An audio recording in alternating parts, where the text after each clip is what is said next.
Hello sweet souls, welcome back. I hope that you are doing super cool today. So what we are doing today is, what is the future of you and your person? I had to channel the spirit then. I was like, what are we doing? I've totally forgotten. Now, if you tuned in the other week, I used these two decks. I'm going to reuse these decks today, sprayed in between, use some of the incenses and Sons of Asgard.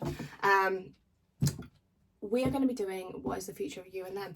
This deck over here is one of my favourites.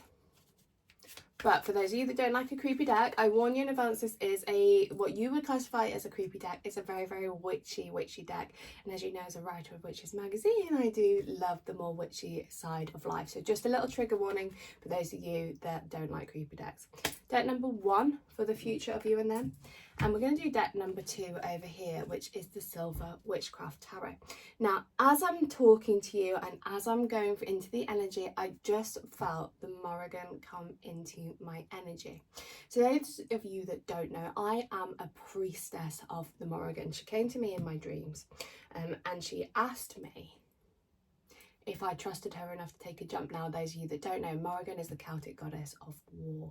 Okay, and the fact that she's coming into this energy space now with walking about the future, I feel that she's coming forward to place some battles into your hand and give you the armor that you need to progress forward. Okay, so she's put a sword into my hand, which is what I'm holding in my hand like this, and she's giving you the weapons that you need to be fighting this connection in whichever way, respect and form you wish to do that. Okay, swords are often of the intellect and of the mind as well, but they're also battle drawn. So I just got the song as well, Battle Cries. And this song is talking about how you've been through the wars, and as you walk away, it's not pain, it's applause.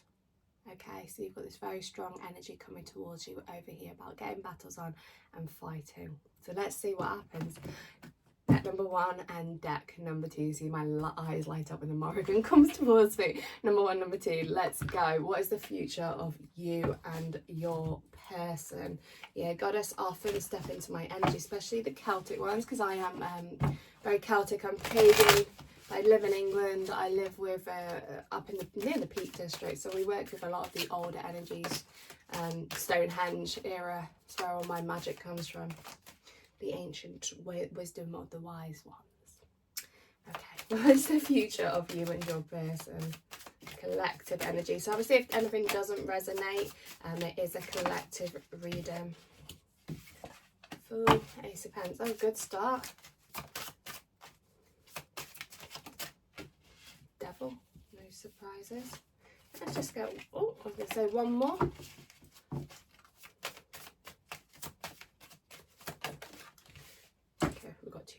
Okay, creepy deck, guys. Are you ready? The Devil card is a super creepy one. Where you guys are heading, what's next for you? You've got the Fool and the Ace of Pentacles. So let's start off over here. We have new beginnings, 2 new beginnings stepping towards you, and they are new beginnings based on structure, stability and support. So it looks like the 2 of you are working your way towards a much more stable new beginning. With the Fool coming in, it's saying let's go with it, you know, brand new, fresh beginnings. Now the Fool often signifies goddess, you can tell it's a goddess, goddess Diana's energy. Okay, so goddess Diana was a goddess of the hunt, bow and arrow. She was a Roman goddess. She was Artemis in Greek mythology, but she was Roman with Diana. And what Diana, she's a maiden. Okay, she's very young. She's a young maiden goddess, and she will go and shoot and she'll get what it is that she wants. So the fact that the Fool is coming up in your energy and goddess Diana is stepping into your energy as well, we are showing this new beginnings happening around you. And what Diana is saying to you is shoot for what you want and you will get it. Okay, so lots of new beginnings happening there. With the Ace of Pentacles, it's that stability and support. So you are being guided into new beginnings with this person. New beginnings that are much more stable. Now with the Fool card, and with it being Diana, as a maiden goddess, sometimes she has that little bit of naivety and silliness that comes with her. She's very fun and light-hearted. You have got this fresh beginning, but it's really important to keep your wits about you with it as well. Okay, so rather than being swept up in total Diana, beautiful maiden jumping for joy energy, there does need to be a grounding and stability put into this relationship, which is where the Ace of Pentacles come in. But the 2 of you together are working towards a new beginning. creepy deck, creepy card time, the devil. Okay, so we have got a lot of chained to belief things happening here. It's possible that in this lifetime you have had in previous lifetimes you've had an element of karma that has come up with the connection between you guys, and there might be a clearing of that.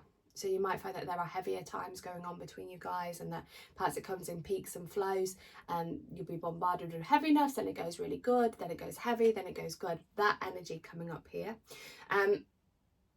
Perhaps the two of you could be drawn to more negative patterns or shadow aspects of the relationship. Thoughts might be coming into this about, well, you know, this person really likes me and we're going for new beginnings, but am I good enough? Am I this? Am I that? That shadow aspect. The devil is a shadow aspect of the lovers. So even though you have these new beginnings over here, it looks like there are shadow sides that you guys are working towards, and that's okay. You know, working through shadow aspects is okay. And then it's an important part of life. We can't be all love and light all the time. We have to embrace these shadow aspects that happen in relationships and being aware of them. So new beginnings happening. You're also linked very strongly together. I wanted to do that, like the pinky promise. You're linked very strongly together, okay? Energetically entwined, so to speak. You've got the helix coming up in and out of each other's lives, but you are working towards that new beginning. Now, the other two cards you've got over here is you've got the Queen of Swords and you've got the Nine of Wands as well. So Queen of Swords over here saying, you know, you are working towards these beginnings, and kind of like with Diana's energy, beautiful Diana's energy, you are still going to have to stand strong in your viewpoints and your decisions and where you want to go. So rather than just accepting things perhaps the way they are, it is important that we challenge thoughts and beliefs that come into our process, into our thoughts and into our mind.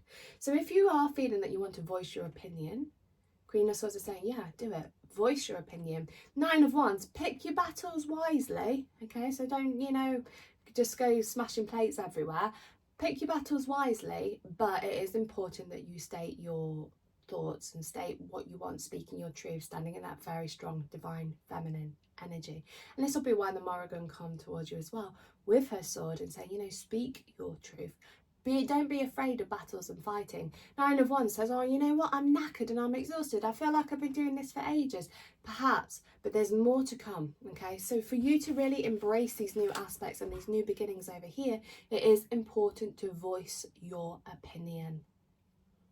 I know, can you believe it? Be the raging storm, be the tempest, okay? And you are heading towards that brand new beginnings with this person. Releasing those fears, letting go of chains that have trapped you in the past, and you can work and bring in this new sense of beginnings, new beginnings, stability, security, and that likely, you know, fun side of life. But just voice your opinion, stepping away from devil energy, and it'll bring you this positive, I mean, devil card energy, by the way, just in case I don't work with the devil card energy. New beginnings, okay? And that is deck number 1. Okay, guys, so I'm going to just shoot over to deck number 2 for you guys now. So we are just looking at the future of you and the person that you are asking about. What is the future of deck number 2? God, that ring light. You keep saying it on these readings today. Future of you and the person you are asking about. Oh my goodness. Okay. Right, guys, you are in a little bit of a sticky situation. Your person is very, very, very headstrong. You probably can't get a word in edgeways on what it is that you want and what direction you're going in. So we've got the Emperor, the King of Pentacles, the Seven of Cups, the Ten of Swords, and the Page of Pentacles. This situation might have to be put to bed for it to be reborn with the Page of Pentacles, Ten of Swords, Page of Pentacles. It's saying that this situation is probably going to come to a bit of a close. Sorry, don't shoot the messenger. Come to a bit of a close. You might be feeling let down, deceived, that they broke your heart. But with the Page of Pentacles coming in next to it, it's saying, even though that's happened, there will be recommunication between you guys. So you have got the chance to rekindle this connection. but it's going to come down to what it is that you want. So those of you people that say that your life is predetermined and, you know, you won't have, this is going to happen because it has to happen, not necessarily true, okay? We are here for free will. You can navigate whichever pathway it is that you want, so you don't ever have to feel as if you are stuck in specific situations. Some things in life are predetermined, like if you were going to have kids, or if you were like me, you had a life-changing accident that ruined your life and you were stuck in bed for years, those things would be predetermined. Those are the things that you choose. But who you end up with, what pathway you want to go down, that is you. If you want to have kids, that's probably predetermined, but who you have your kids with is down to you. So don't ever feel stuck where you are. And there's that Dr. Zeus quote, Spirit gave me the Dr. Zeus quote that says, you have a brain in your head, you have feet in your shoes, you can go whichever way you choose. Okay, so trust in yourself over this. If it comes to a bit of a close, there is a chance for it to rekindle, but you have to work out whether it is the right choice for you. What I want to say with that is the person that you're asking about is very stubborn, okay? I already said that. They're very stubborn. They think about themselves. Sometimes can be seen as a little bit selfish. They're not always selfish, but they can be perceived as selfish. If there's other people involved in this, like kids, they will always put kids first, which I do believe is correct. But it means that you might have to take a back seat on this connection quite a lot of the time because their priorities are just out of sync from yours. And that's okay as well. You know, we have different pathways, we have different choices. But your person is very, very strong, and there's a very strong focus on family around them, which puts you in a difficult situation. There isn't much change going on with them. So they are who they are. Their life is where they want it to be, and this is where they're sticking. Okay, so it's a sticky energy. And that's why you're most likely going to be getting fed up of it. You're going to be thinking with the Seven of Cups about your choices and what pathways you guys are going to go down now. Where do you want this connection to go? What's going to happen next? You're going to get to that point that you get fed up and say, you know what, I'm done. And when you walk away, this is when the chance of it to come back happens. So the future of you guys at the moment, it looks like it's coming to a bit of a stalemate because your person's just not shifting on their opinions and points of view over it. So it's going to be up to you guys whether this is something that you want to progress that way, whether you want to leave it be. Again, free will, indicative. I always say that. Indicative. You have your own mind on this, if this is what you want. And if you need some advice on it, just drop me a message on Instagram. We can look at it individually on my working days.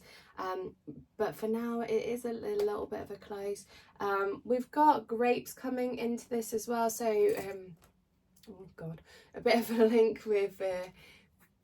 kind of death, you know, the death card. So I don't know if you guys know the story of, well, you probably do know the story of Jack the Ripper. But he would give a lot of his victims the kind of grapes before he went off and you know, sliced them. But what I'm saying with the grapes, you know, it kind of brings in that death energy as well. So death is always signifying transformation. So with the grapes coming into this, even though it's like, oh, it's going to kind of come to a bit of a close, transformation is going to be happening as well, okay? And that's why the spirit are giving you that energy. It's a bit of a heavy energy for you all, but just need you to kind of understand the reason why I'm telling you about grapes. Strong energy happening. You can tell I'm British, can't you? Strong energy happening between the two of you. It looks like it will come to a close, but you will have the chance to be reborn with it if you choose to. You've got the Mars energy coming up as well, getting that fight on, getting that battle. Morrigan kind of coming up again about, you know, holding your swords, picking your battles wisely. If you want this situation to resurge, you will have that choice. But for now, it's most likely going to come to a close. That is your collective energy. Don't sweat the small stuff, okay? If you need individual readings, give me a shout. Lots of love, guys, and I will speak to you soon. Ciao.